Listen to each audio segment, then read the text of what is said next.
नमस्कार, आप सभी का हमारे YouTube चैनल आस्तिक संसार में स्वागत है। तो चलिए आज जानते हैं क्यों शिव जी की नंदी के कान में कही जाती है मनोकामना। अक्सर आप सबने देखा होगा कि जब लोग शिव मंदिर में जाते हैं तो भगवान शंकर की पूजा के बाद जाते समय नंदी के कान में अपनी मनोकामनाएं कहकर जाते हैं। देखा देखी में सभी लोग ऐसा करते हैं, परंतु बहुत कम लोग जानते होंगे कि आखिर ऐसा क्यों किया जाता है और इसके पीछे का असल कारण क्या है। तो अगर आप भी उन्हीं लोगों में से हैं जिन्हें ऐसा करने का असली कारण नहीं पता, तो आज हम आपको इसके पीछे का असली वजह बताएंगे कि नंदी के कान में अपनी मनोकामना कहे जाने का क्या कारण है।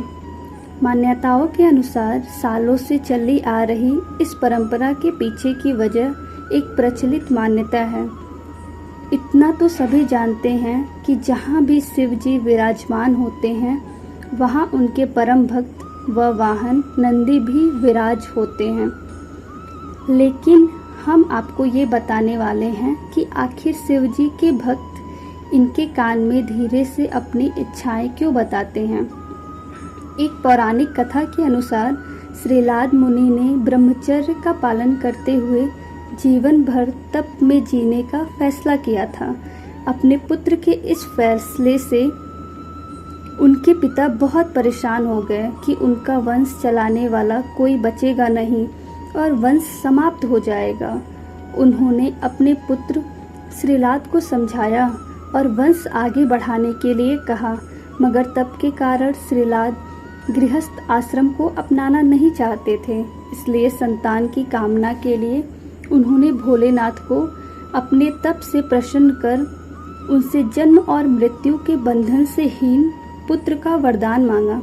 भगवान शिव ने उनकी कठोर तपस्या से खुश होकर उन्हें पुत्र रूप में प्रकट होने के लिए वरदान दिया। कुछ समय बाद भूमि जोतते समय श्रीलाद को एक बालक मिला जिसका उन्होंने नंदी नाम रख दिया।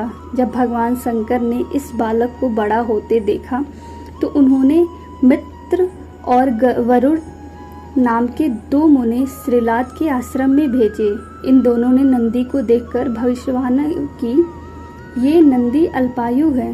जब नंदी को अपना अल्पायु होने के बारे में पता चला तो महादेव की आराधना से मृत्यु को जीतने के लिए वह वन में चला गया और वहां जाकर उसने शिव का ध्यान करना शुरू कर दिया। भगवान शंकर नंदी के तप से प्रसन्न हो गए और उसे वरदान दे दिया कि नंदी, तुम मृत्यु और भय से हमेशा हमेशा के लिए मुक्त हो।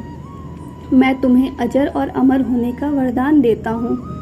इसके बाद देवों के देव महादेव ने माता पार्वती की सहमति से सभी गणों गणेश और वेदों के समक्ष गणों के अधिपति के रूप में नंदी का अभिषेक करवाया। तो इस प्रकार नंदी बने नंदीश्वर। पौराणिक मान्यताओं के अनुसार बाद में मरुतो की पुत्री सुयसा के साथ उनका विवाह हो गया। कहते हैं शिव जी ने ही नंदी को वरदान दिया था कि जहाँ उनका निवास होगा वहाँ नंदी भी हमेशा विराजमान रहेंगे। इसलिए हर शिव मंदिर शंकर परिवार के साथ साथ नंदी भी विराजमान होते हैं। शिव महापुराण के अनुसार भगवान शिव सदैव तपस्या में लीन रहते हैं। वे बंद आँखों से भी संपूर्ण जगत के संचालन में सहयोग करते हैं, जबकि नंदी चैतन्यता का प्रतीक है जो खुली आँखों और खुले कान से व्यक्त अव्यक्त बातों का भान करता है। पुराणों के अनुसार भगवान शिव की तपस्या में किसी प्रकार का विघ्न ना पड़े, इसलिए नंदी चैतन्य अवस्था में उनके तपोस्थल के बाहर तैनात रहते हैं। जो भी भक्त भगवान शिव के पास अपनी समस्या लेकर आते हैं, नंदी उन्हें वहीं रोक लेते हैं।